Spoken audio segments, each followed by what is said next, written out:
My fiancée texted me an hour before we were supposed to sign the papers for our new house. "I can't do this. I'm with someone who truly values me." I replied, "Understood." Then I called our real estate agent and killed the deal, forfeiting the $50,000 deposit. 3 days later, her new man was furiously calling me because she was broke and stranded after I legally emptied the joint account we had for the house.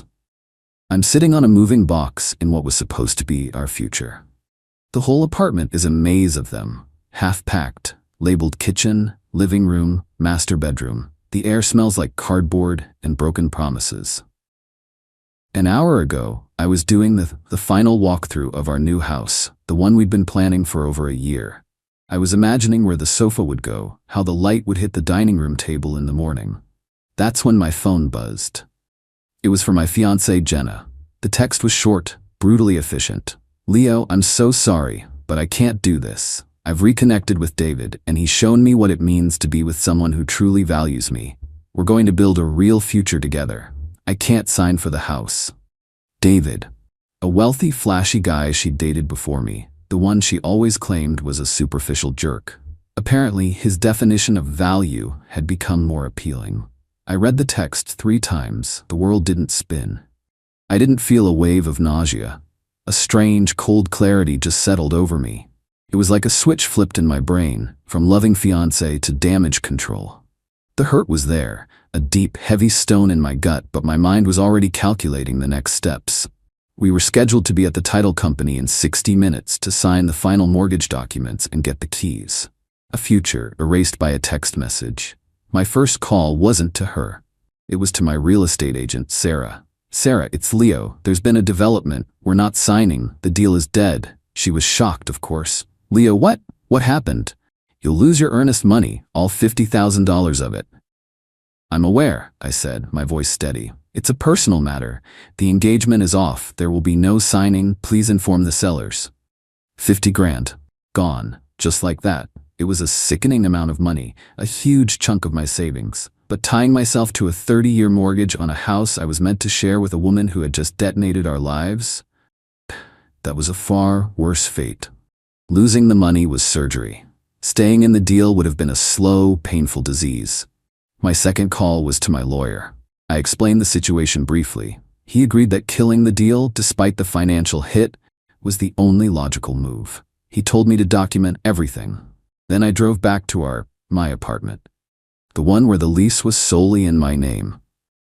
The one filled with boxes for a life that was no longer happening. I looked at all of her things intermingled with mine, ready for a fresh start. That fresh start was still happening, just not with her. I immediately went to my computer and logged into our shared banking accounts. We had one primary joint savings account where we'd been pooling money for the down payment and closing costs.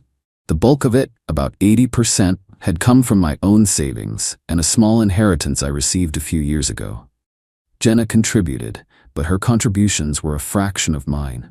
The account held just over $100,000, earmarked for the house. Legally, since it was a joint account, she had as much right to that money as I did.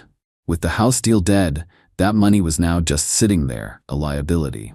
I didn't hesitate. I initiated a wire transfer for the entire balance into my personal, sole ownership savings account. Every last cent. It was a large transfer, so I knew it might take a day or 2 to clear, but I had initiated it. She had dissolved the partnership and its purpose. I was simply dissolving the shared financial vehicle for that partnership. Next, the credit cards. She was an authorized user on my primary card, the one with the high limit we used for shared expenses and travel. I logged in, remove authorized user, confirm, done. Her card was now a useless piece of plastic. I spent the next hour systematically untangling our digital lives, changed passwords on streaming services, removed her from my phone plan. It wasn't done out of anger, not really. It was just closing doors. She'd opened the door to another man, another life. I was just making sure all the doors back to my life were firmly shut and locked. I haven't heard a single word from her since the text. No call, no follow-up. Just a single, life-altering message and then silence. She's probably off celebrating her valuable new future with David. She has no idea that the financial foundation she took for granted has just been pulled out from under her. She wanted a future with him? She can have it, but she's starting from scratch with whatever is in her personal bank account. The comfortable safety net she thought she could just leave behind is gone. Now I sit here, surrounded by the ghosts of a future that will never be. It hurts, but there's also a strange sense of peace. The worst has happened. The betrayal is complete.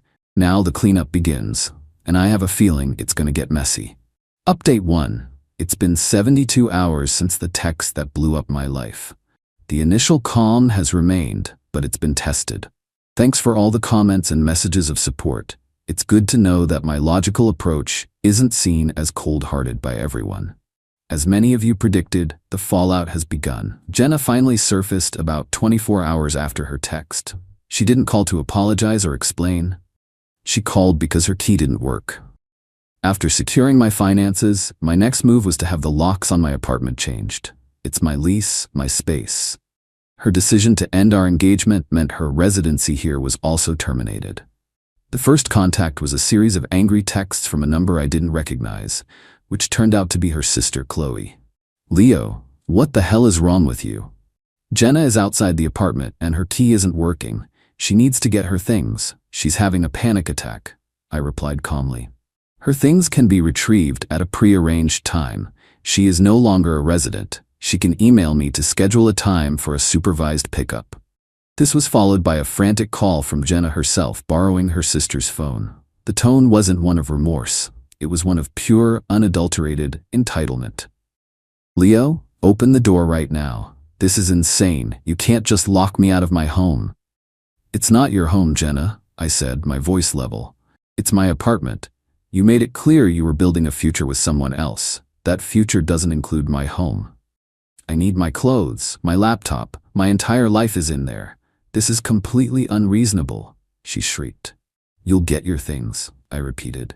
"Email me to schedule a time. You will be allowed in the entryway to direct movers, but you will not be entering the apartment itself." The line that came next was the one that solidified any lingering doubts I had. "And what about the money? I tried to pay for the hotel room, and my card was declined. Did you cancel my card?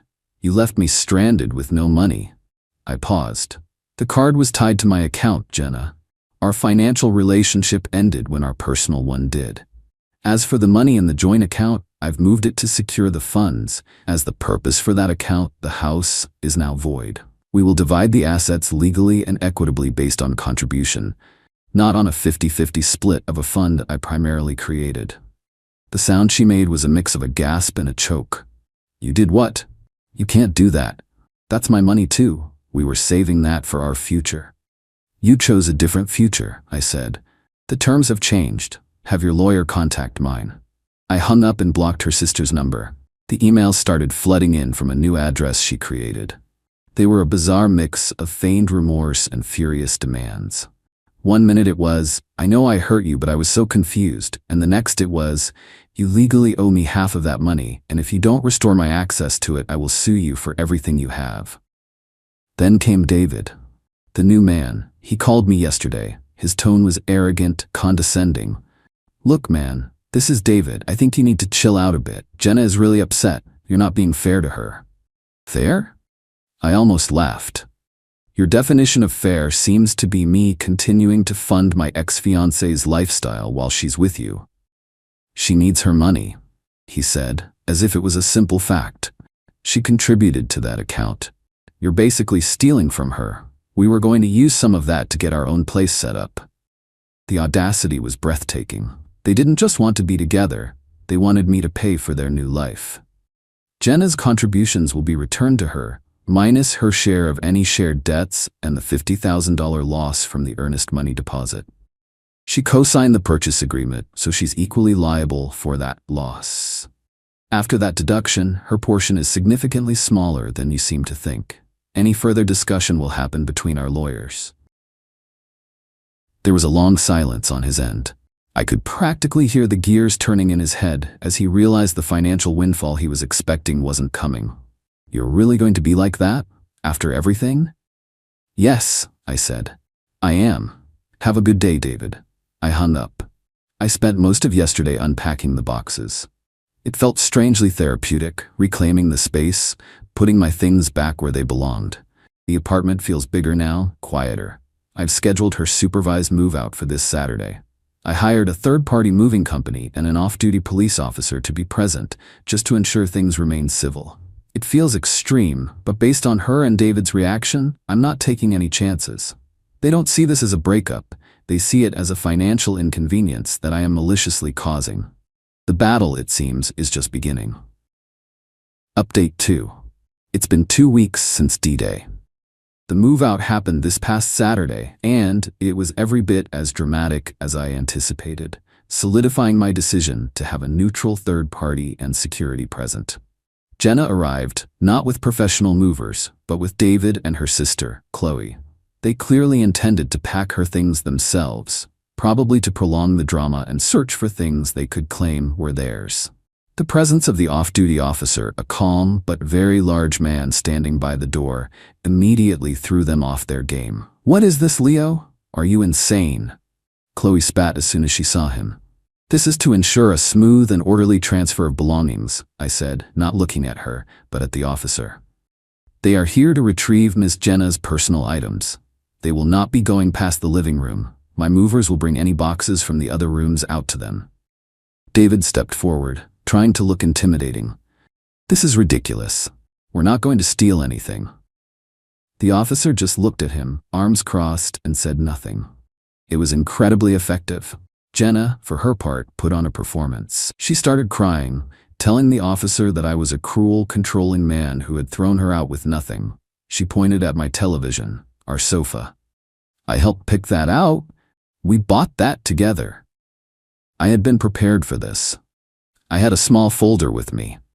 I pulled out the bank statement showing the television was purchased from my personal account a year before she even moved in. I had the receipt for the sofa, paid for with my credit card. "Your contributions were to the shared life we were building, Jenna, not to my pre-existing assets. Your name is not on a single receipt for any major item in this apartment." Her face turned from tear-streaked victimhood to pure fury. The mask had slipped. She spent the next hour directing the movers I'd hired, arguing over every single item: a lamp, a set of dishes, a rug. Each time I had the documentation ready, it became clear that her understanding of ours was anything she liked, and mine was anything she didn't want. The real fireworks started when they were almost done. She demanded access to my home office, claiming she had important documents in there. I refused. I had already gone through the office and packed a box with any mail or papers that had her name on them. As my movers brought the box out, she lunged for it, tearing it open. It was mostly junk mail and old bills. "Where is the folder for the house?" she demanded. "The one with all the closing documents and the bank statements?" "My lawyer has all relevant documents pertaining to the dissolution of our shared assets," I said coolly. This was when David lost his temper. "Just give her the money, man. You're holding it hostage to be a jerk." The officer finally stepped in. "Sir, your only purpose here is to help this lady move her belongings. If you can't remain calm, I'll have to ask you to wait outside." David glared but backed down. After they left, the apartment felt hollowed out but clean. The fight, however, moved to a new front. As many of you predicted, the social media smear campaign began. Jenna posted a long, vague story about escaping a toxic and financially controlling relationship. She claimed I had seized her life savings and left her homeless and destitute, forcing her to rely on the kindness of her true friends. Her friends and family shared it, adding their own commentary about how they never trusted me and always knew something was off. I lost a few mutual acquaintances from my friends list. It was irritating, but I refused to engage. I didn't post a rebuttal. I didn't defend myself. I just sent screenshots of the posts to my lawyer, who added them to our growing file on her behavior. The most satisfying part of the week came from my lawyer. He had sent a formal letter to Jenna's new attorney, outlining our position. It included a full accounting of the joint savings account, showing my 80% contribution. It detailed her liability for half of the forfeited $50,000 deposit. It calculated that after deducting her $25 share of that loss from her initial contribution, she was entitled to a sum that was far, far less than the 50% she was demanding. In fact, it was a relatively small amount. The letter also included a warning. It stated that her ongoing defamatory statements on social media constituted libel, and if they did not cease immediately, we would be filing a countersuit for damages to my reputation. The best revenge, I'm learning, isn't loud. It's quiet, methodical, and legally airtight. She wanted to play games, assuming I was an emotional wreck who would be easy to manipulate. She's finding out that she wasn't dating a pushover. She was dating someone who knows how to read a contract and keeps his receipts. The smear campaign might win her some temporary sympathy, but I have a feeling that when David realizes her life savings are barely enough to cover a security deposit on a studio apartment, her new, valuable future might start to look a lot less appealing. Final update. It has been 6 months since my world was upended by a single text message. The dust has not just settled. It has been swept away, and the air is finally clear. I wanted to provide one last update to close this chapter, for my own sake and for everyone who followed along. The legal battle ended not with a bang, but with a whimper. After receiving the letter from my lawyer, Jenna's social media posts stopped almost immediately. The threat of a defamation suit, backed by clear evidence, was enough to silence her public campaign. Her lawyer sent back a few blustering responses, but the math was undeniable. She was liable for half the lost deposit. Her contributions to the joint account were what they were. There was no secret stash of money for her to claim.